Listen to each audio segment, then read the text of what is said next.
అండి ప్రెగ్నెన్సీలో నేను చెప్పబోయే ఈ 4 పాయింట్స్ లో మీకు ఏ ఒక్కటి ఉన్నట్టు అనిపించినా కూడా వెంటనే డాక్టర్ని అయితే కన్సల్ట్ అవ్వాలండి. అస్సలు నెగ్లెక్ట్ చేయకూడదు. ఫస్ట్ వన్ వచ్చేసి bleeding in pregnancy.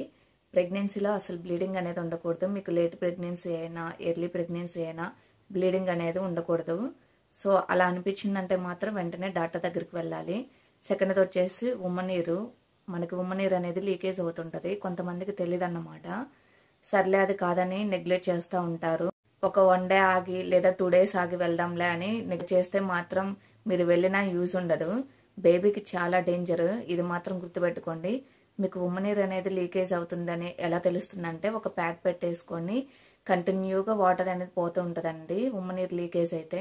So pad అనేది తడిస్తే గనక మీకు ఉమ్మనీరు లీక్ అవుతున్నట్టు అలా అనిపిస్తే వెంటనే వెళ్ళిపోండి. అస్సలు థర్డ్ వన్ వచ్చేసి ప్రెగ్నెన్సీలో కొంతమందికి వామిటింగ్స్ అవుతా ఉంటాయి.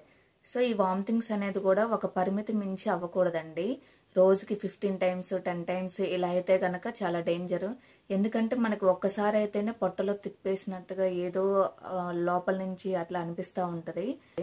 మనం కూడా చాలా నీరసంగా అయిపోతాం అండ్ బాడీ కూడా డీహైడ్రేషన్ అయిపోద్ది. సో ఇలాంటి టైంలో కరెక్ట్గా డాక్టర్ని అయితే కన్సల్ట్ అవ్వాలండి, నెగ్లెక్ట్ చేయొద్దు. వాళ్ళైతే మెడిసిన్ ఇస్తారు, సో కంట్రోల్లో ఉంటది. వచ్చేసి బేబీ మూమెంట్స్ అండి.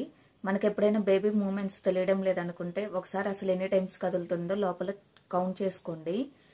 కనీసం రోజుకి 12 టైమ్స్ అయినా కదలాలండి బేబీ అనేది. అలా లేదు అంటే డేంజర్ లో ఉన్నట్టు. సో ఒకసారి మీకు డౌట్ ఉంటే గనక కౌంట్ చేసుకొని కన్ఫర్మ్ చేసుకుని తర్వాత అయితే వెళ్ళండి. వీడియో కనుక నచ్చినట్లయితే తప్పకుండా ఒక లైక్ చేసి మన ఛానల్ అయితే సబ్స్క్రైబ్ చేసుకోండి. Thank you for watching.